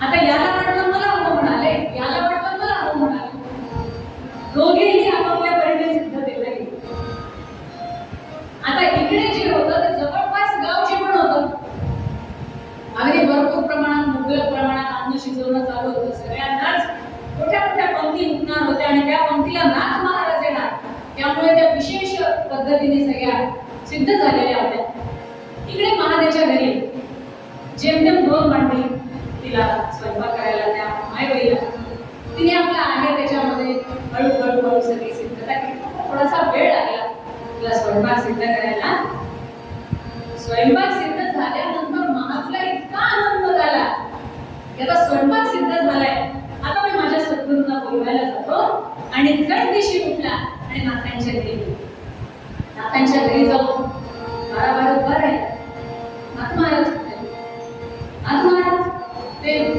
कोणत्याच्या घरी भोजन आहे ते गेले तिथे गेले जेवायला माझ्या घरी नाही तिथे कस काय गेले मी बोलावणं सांगून सुद्धा नाथ महाराज माझ्या घरी जेवायला आले नाही ह्या गोष्टीचं इतकं वाईट वाटलं त्याला तिथेच धाड करून कोसळला महाराजांच्या घराच्या दाराशी महाराज काय चूक झाली माझ्या भक्तीत मी कुठे कमी पडलो की तुम्ही माझ्याकडे दुर्लक्ष केलं ऐसे निष्ठुरता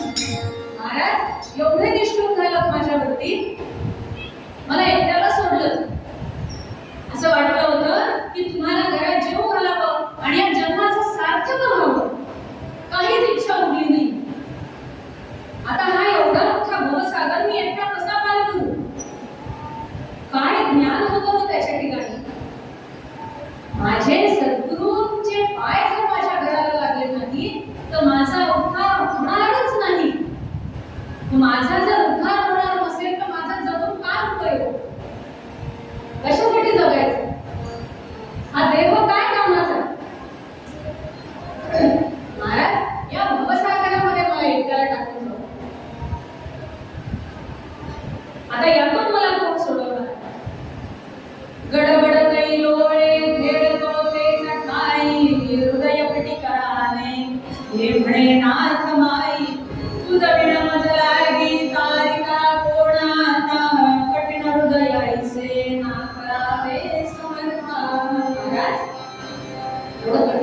नका करू माझ्याविषयी. अहो, मी सर्वसाधारण आहे. मला काही फार कळत नाही. मला काही फार तत्वज्ञान माहिती नाही.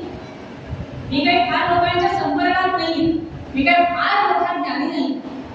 पण मला एकच माहिती आहे की तुमची कृपा दृष्टी झाली म्हणजे माझ्या जन्माचं सार्थक झालं. बस, मला बाकी काही नको. आणि जर तुमची कृपा दृष्टी होणार नसेल तर मी जगून तरी काय करू? असं कठीण होत आहे माझ्याविषयी करू नका महाराज. तुम्ही का वागले माझ्याशी? मी हीन जातीचा आहे म्हणून? मी भडंग दुबळा पाहून राधा तरी माझं पडले. मी भडंग दुबळा पाहून राधा तरी माझं पडले.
मी हीन जातीचा आहे.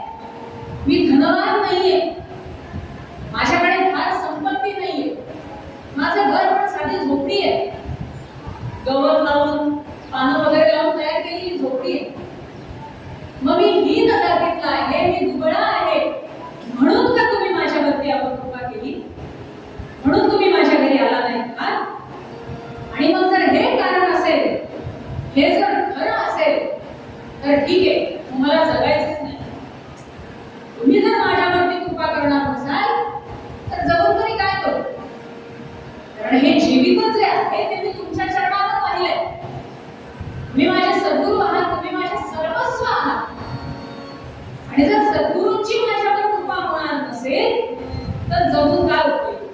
या मानवी देहाचा काही उपयोगच नाही. मग असं जगण्यापेक्षा मी न जगलेला बरं. हा निश्चय त्याने त्याच्या मनाशी पक्का केला. तिथेच नाथ महाराजांच्या घराला त्याने साष्टांग घातला आणि तसाच आपल्या घरी परत आला. घरी खिन्न मनाने परत आला.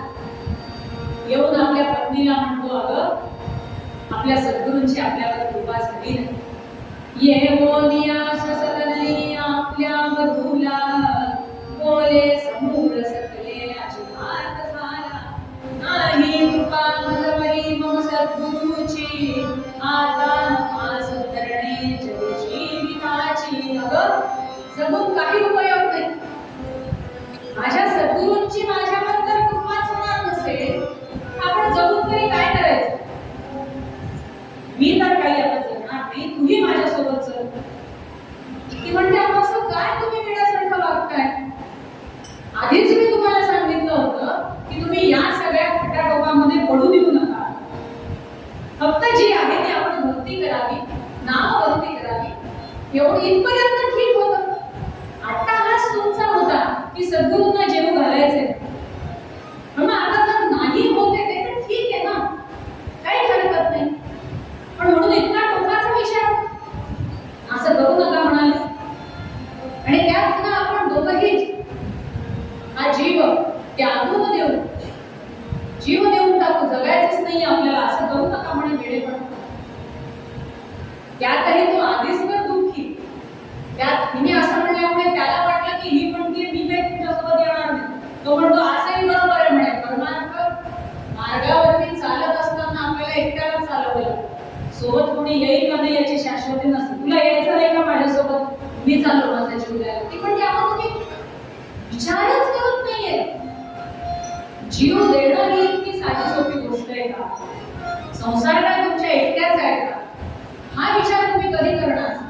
तो म्हणतो मला या संसारातच पडायचं नाही, हा संसारच करायचा, तुला करायचा असेल तू एकटीच्याने कर असं म्हणून ताड त्याने निघून गेला आपल्या झोपडीमध्ये. झोपडीचं दार लावून घेतलं आणि ते ती झोपडी जी आहे ती पेटवून देण्यासाठी त्याने प्रयत्न चालू केला. सदना के पेटवणी तो आत्मही रही विलास. सदना के पेटवणी तो आत्मही रही विलास. रक्षण ज्ञाते कथामया ये दोघी मातृकाला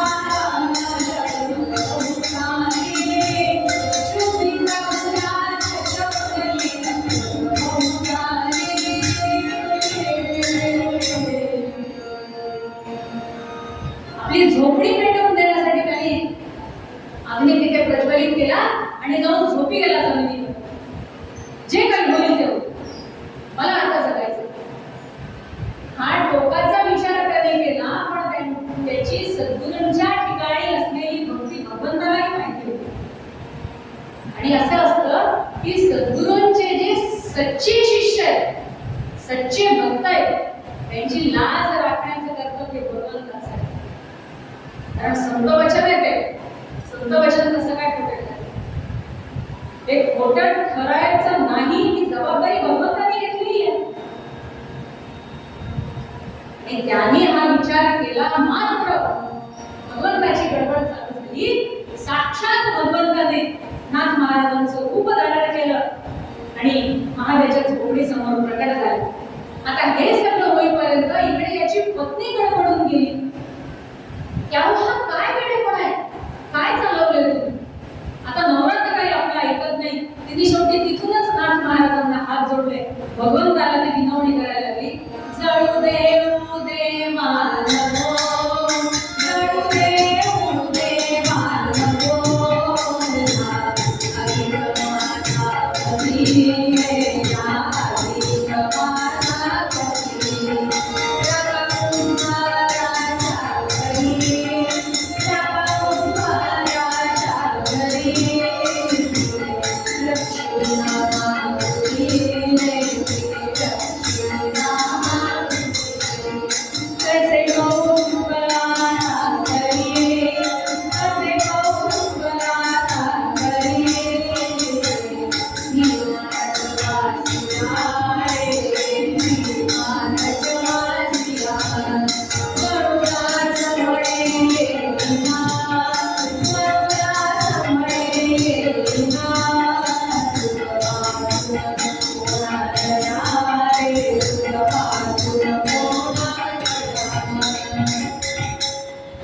तिने शेवटी भगवंताला हात जोडले.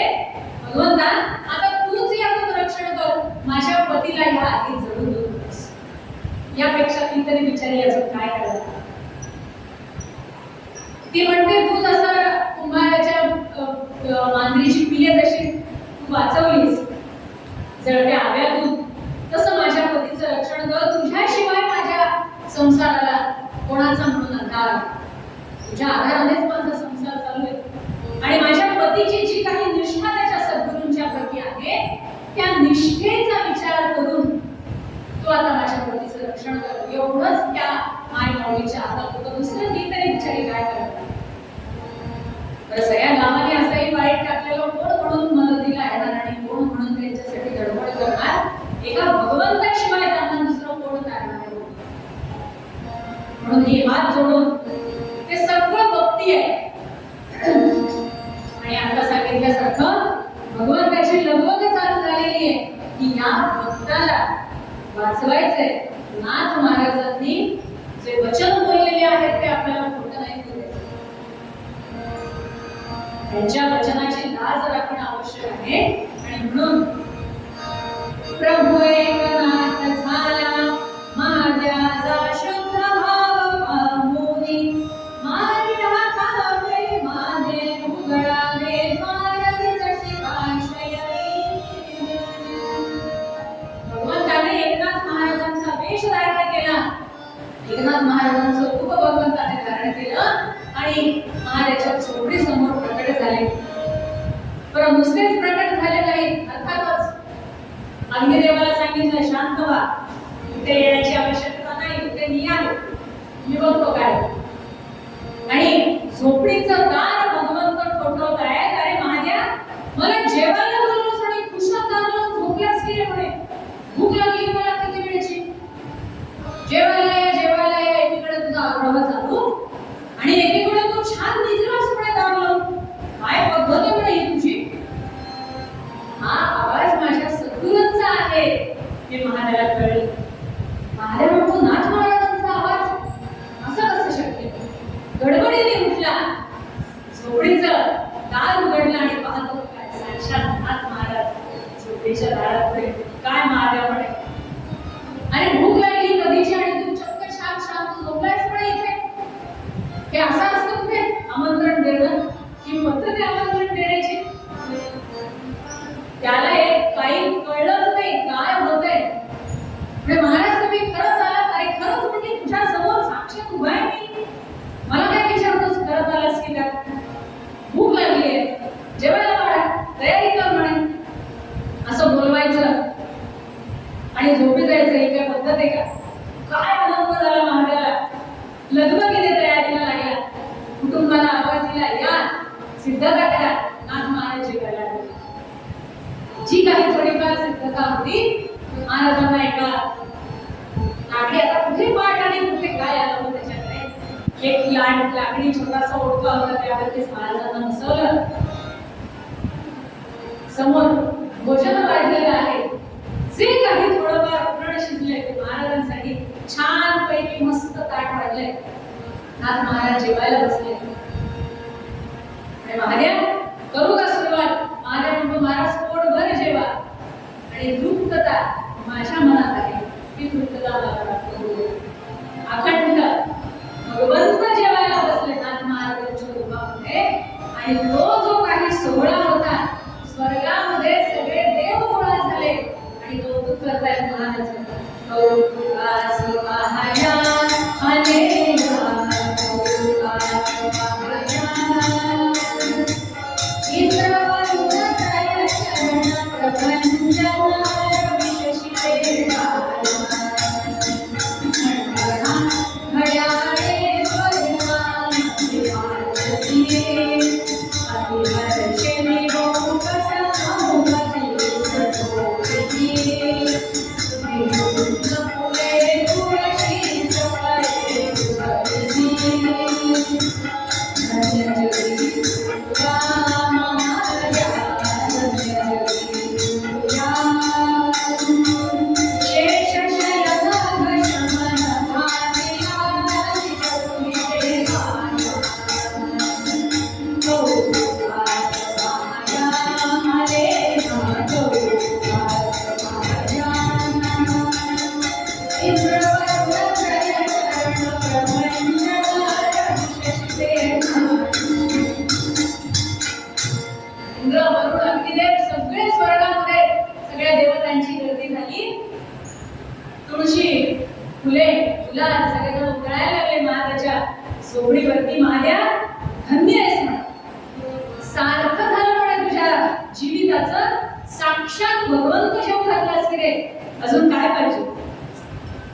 महादेव हा सगळ्या याच्यापासून अनभिज्ञ, एकच त्याच्या मनात विचार की माझे सद्गुरू माझ्या घरी जेवायला बसले. महाराज पोटभर जेवले. भगवंत नाथ महाराजांच्या रूपाने आलेले पोटभर जेवले. महादेव म्हणतात महादेव खूप दिवसानंतर इतकं छान भोजन झालं म्हणे, तृप्त झालं म्हणे तुझ्या घरामध्ये भोजन. महादेव म्हणा महाराज अजून काय पाहिजे. त्यासाठी सगळी गडबड होती. तुम्ही या गरीबाच्या झोपडी 4 घास खाल्ले, माझा जन्म सार्थकी लागला, बस आता काही नको. काही नको, छान भोजन झालं, बोल पुढे काय काय करायचं. छोटासा आहेर आहे, त्याचा तेवढा स्वीकार करावा. करवडाचा 5 हात पंचांगार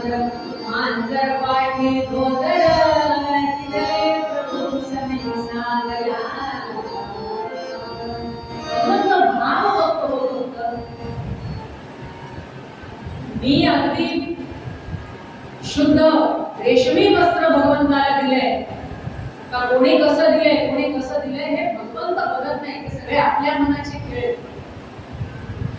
मग मी इतक्या मूल्याचं वस्त्र देवाला देऊ का तितक्या मूल्याचं वस्त्र देवाला देऊ, त्याच्याशी त्या देवाला काही देणं देणं नाही.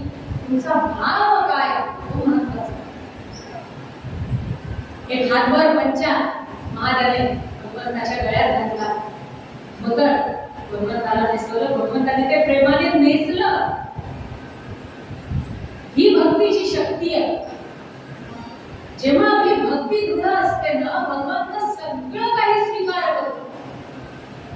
तुम्ही नैवेद्य चांदीच्या ताटात वाढलाय, सोन्याच्या ताटात वाढलाय, का साधा पत्रावळीवर वाढलाय, यापेक्षा तो कोणत्या भावनेने वाढलाय हे महत्वाचं. तुमचा नैवेद्य वाढताना आधीच ठरतं याच्यातलं मी काय घ्यायचं तू काय घ्यायचं. म्हणजे देवाला फक्त दाखवायचा भावच तो आहे तुमचा दाखवायचा, तर तो फक्त बघणारच ठरलं. आणि मग हे सगळे बात घालतात म्हणजे देव कुठं जेवत असतो का? अरे असं कसं जेवत नाही? जेवतो का नाही जेवत? आम्ही हट्टच धरत नाही भगवंतापाशी की तू येऊन जेव. आम्ही घड्याळाकडे बघतो, 12 वाजले 12:30 वाजले, चला नैवेद्य वाढा, आम्हाला भूक लागली. देवाला भूक लागली का नाही महत्वाचं नाही, आम्हाला भूक लागली, बाकीचे लोक खोळवलेला खोळवू द्या असं म्हणतो का आम्ही की जोपर्यंत येऊन देव जेवत नाही तोपर्यंत पंक्ती बसणार नाही?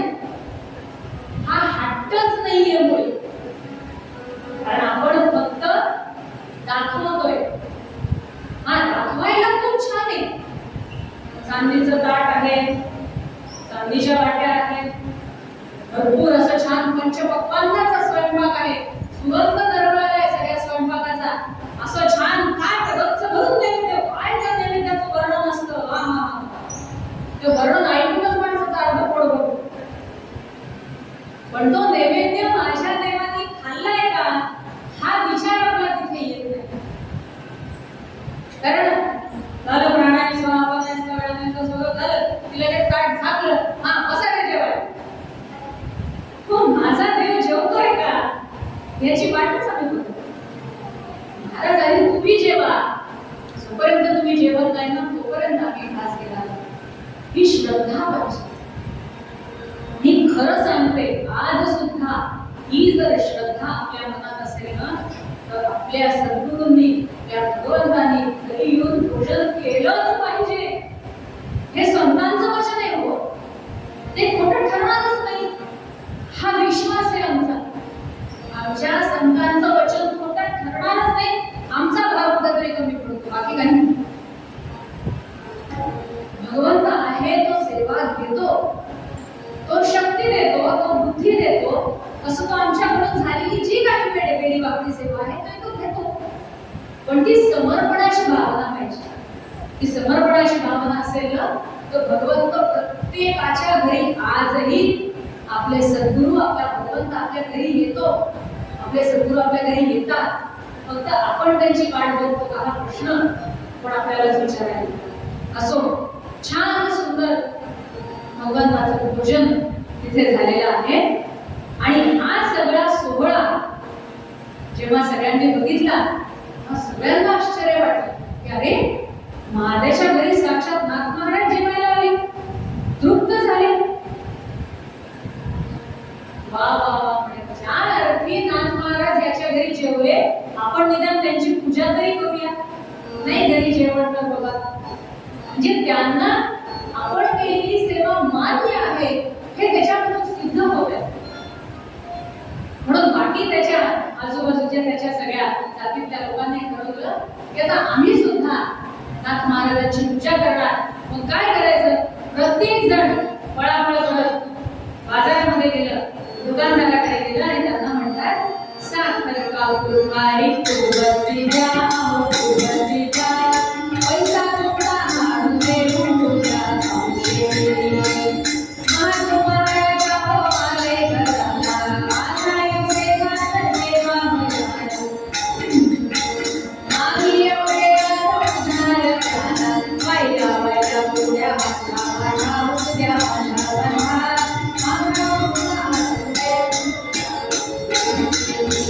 साखर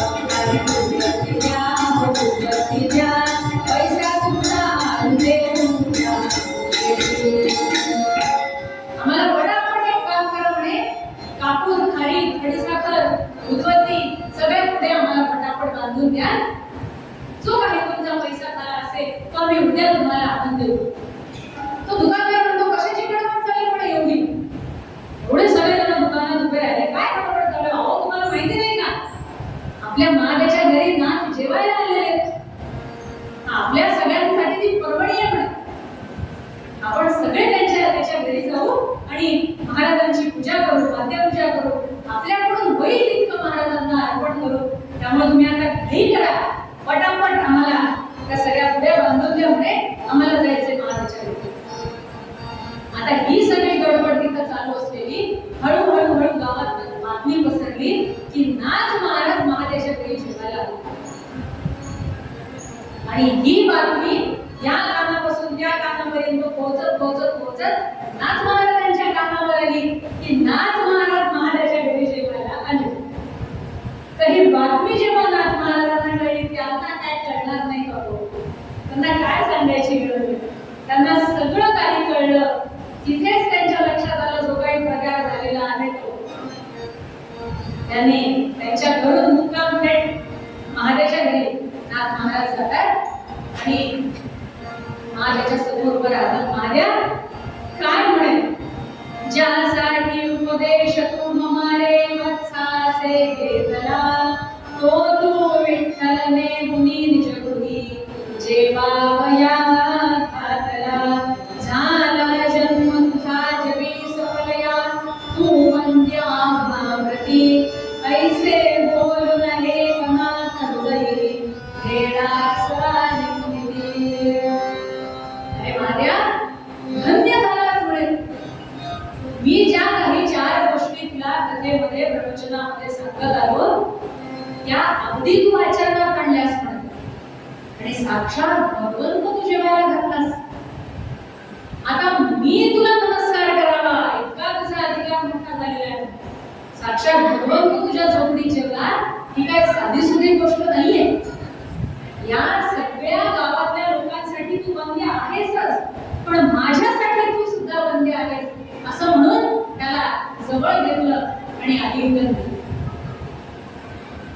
आता तो खालच्या जातीचा त्याला आलिंगन देऊ नये हे सगळं शास्त्र नाथांनी बाजूला ठेवलेलं होतं. कारण जे ज्ञान महादेवाला झालं ते कदाचित श्रेष्ठ असणाऱ्या व्यक्तीला सुद्धा झालं नाही. नाथांच्या कथेला येऊन सुद्धा हा भेद तिथे त्यांना काही लक्षात आला नाही का? अतिशय कौतुक वाटलं नाथांना. आणि महादेव खरंच तुझं कौतुक करावं तितकं थोडे महान आहेस म्हणे. हा उपदेश असा उपदेश जर प्रत्येकाने घेतला तर प्रत्येकासाठी भगवंत हा सिद्ध आहे. प्रत्येकावरती कृपा करायला भगवंत हा सिद्ध आहे. तो कधीच मागे पुढे बघणार नाही. फक्त तुमचा भाव कसा आहे तो महत्वाचा. महाराजाला हे सगळं काहीच कळायला तयार. नाथ महाराज असं का बरं म्हणतात? महाराज म्हणजे ते तुम्ही नव्हता. महाराज म्हणतात अरे वेड्या, साक्षात भगवंत येऊन जेवला तरी तुझ्या घरी. म्हणजे त्याच्यासाठी माझे सद्गुरू हेच माझे भगवंत. इतका भोळा भाव विचारायचा.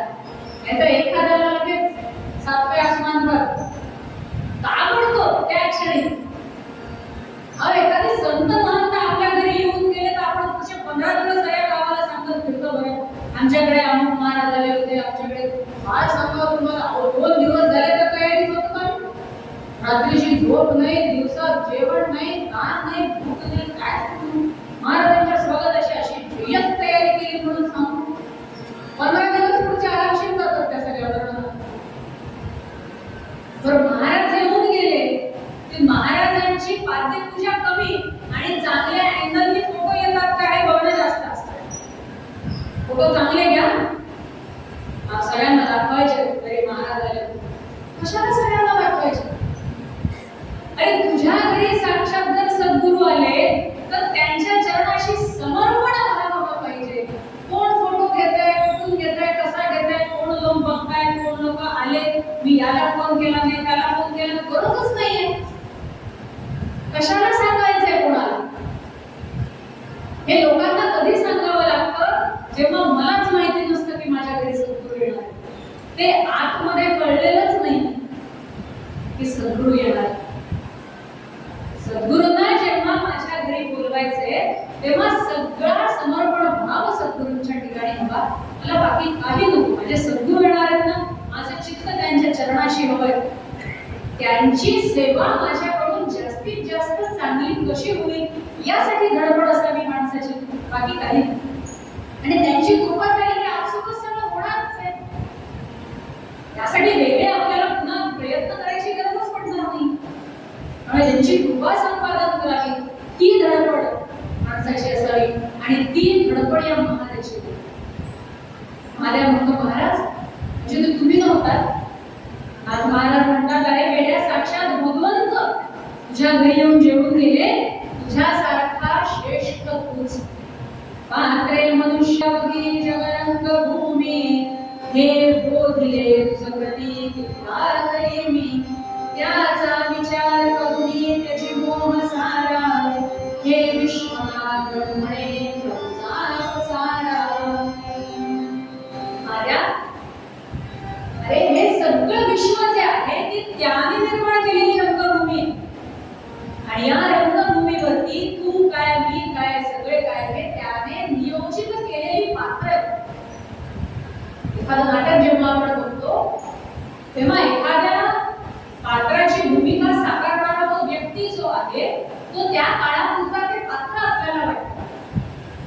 पण त्या पात्राने कसा हावभाव करावा, त्या व्यक्तीने ते पात्र म्हणून कसा हावभाव करावा, त्याची देहबोली कशी असावी, त्याने ते कसं सादर करावं, हे कोणीतरी निर्देशित केलेलं असतं की तेव्हा ते सादर होतं. आणि ते निर्देशित केलेलं जेव्हा जसंच्या तसं सादर होतं ना, तेव्हा ते इतरांना भावतं, तेव्हा इतरांना आवडतं. मग हे विश्व जी रंगभूमी आहे, या रंगभूमीवरती भगवंताने आपल्याला जी पात्र म्हणून इथे सादर करायला सांगितलेलं आहे, ते सोडून आपण जर बाकीचं सगळं करत बसलो तर ते इतरांना कसं मिळणार? ते भावणारच नाही. मुळात त्या निर्देशकालाच भावणार नाही, तर बाकीच्यांचं काय?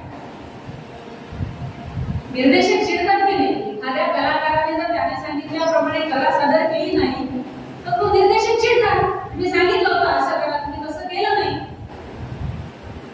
पण भगवंत आपल्यावरती कधीच रागावत, तो कधीच आपल्यावरती रुसत, कारण ती आपली माय. त्याने आपल्याला जन्माला घातलं, त्याने ह्या सगळ्या गोष्टी आपल्याला आयत्या दिलेल्या आहेत. म्हणून तुम्ही फक्त हे सांगितलंय ते करा, एवढंच त्याचं म्हणणं. आणि मग काय करायचंय ते सांगण्यासाठी त्याने सद्गुरूंची तिथे नियोजन केले. सद्गुरू जसे सांगतात त्याप्रमाणे जर आपण आपली वर्तणूक केली, त्यांनी सांगितलेल्या मार्गावरती जर आपण मार्गक्रमण केलं तर त्याची कृपा आपल्याला मिळणारच आहे. यात वादच नाही की मिळणारच आहे, 100% मिळणार आहे. ही खात्री आपल्या संतांनी दिली. ते म्हणतात आम्ही अनुभव घेतलाय, तो अनुभव आम्ही तुम्हाला सांगितलाय. या अनुभवाच्या जोरावर तरी किमान या गोष्टी तुम्ही साध्य करा.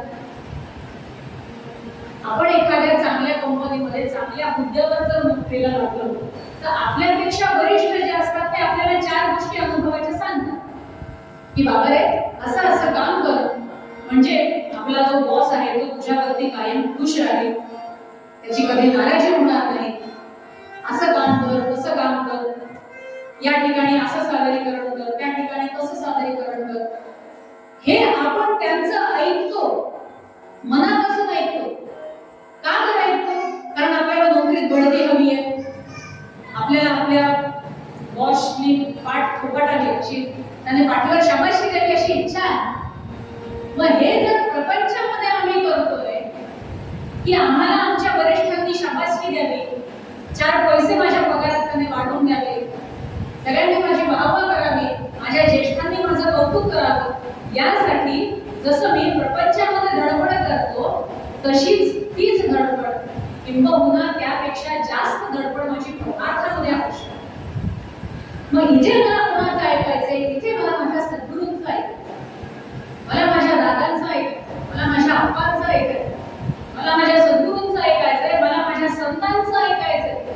त्यांनी त्यांचे अनुभव सांगितले की बाबा रे आम्ही असं केलं, आम्हाला अशी अनुभूती आली आहे, भगवंताची कृपा होते, तू फक्त आम्ही सांगतोय ते कर, बाकी जास्त कष्ट घ्यायची गरज नाही.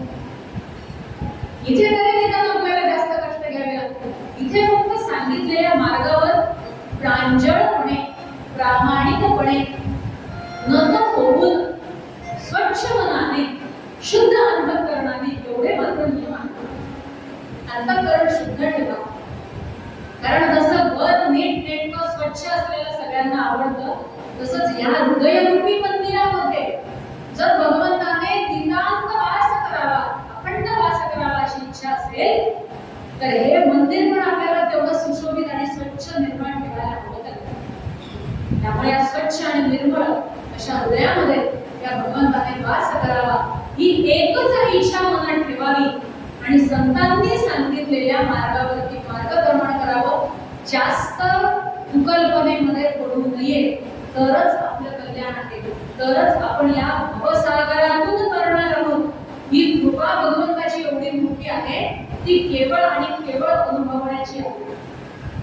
फक्त सांगून ती कळेल का नाही माहिती नाही, त्याचा अनुभव घ्या. सांगणं याच्यासाठी की त्या दृष्टीने वाटचाल व्हावी, सांगणं याच्यासाठी की काहीतरी चार गोष्टी माहिती असतात. म्हणून संतांनी जे सांगितलं तेच तसंच आम्ही तुमच्या पुढे सादर करतो, वेगळं यापेक्षा काहीही नाही. आणि म्हणून त्याचबरोबर महाराजांनी सांगितलेला मार्ग, त्याचबरोबर महाराजांनी सांगितलेला उपदेश आम्ही कायम लक्षात ठेवून त्याप्रमाणे मार्गक्रमण आपण करावं.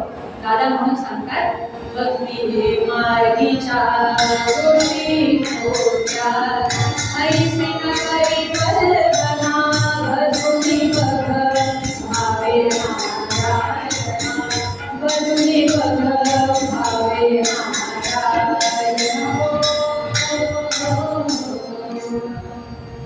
अनंत प्राणाच्या राशी कोटी घालणे, महात्माची निमन पैकी वाचला म्हणणे, पतित्वा मरते रमणा मरलेसी देवाना मरलेसी, आता पतिया उमेशिणी कोजनवे तुझे, विनानाथा विश्वंभरा भगवा प्राणा देवा सदा प्राणा, राजगणुला मुकोला मुखीला मुखानी तुझे तुझे देवानी तुझे तुझे, कडो कीर्तन सेवा देवा देवया देवी, प्रतिवर्षाची वारीला नको देवा या संतनाचा प्रेम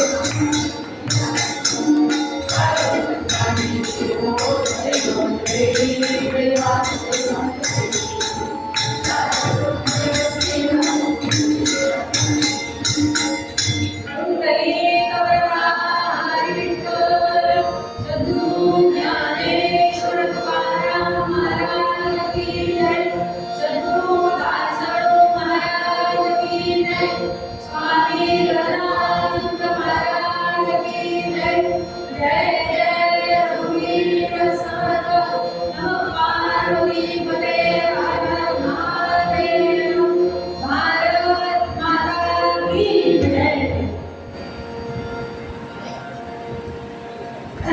मोठी मोठी सेवा दादांच्या चरणी अर्पण करते. काही चुकलं असेल तुमच्यापेक्षा लहान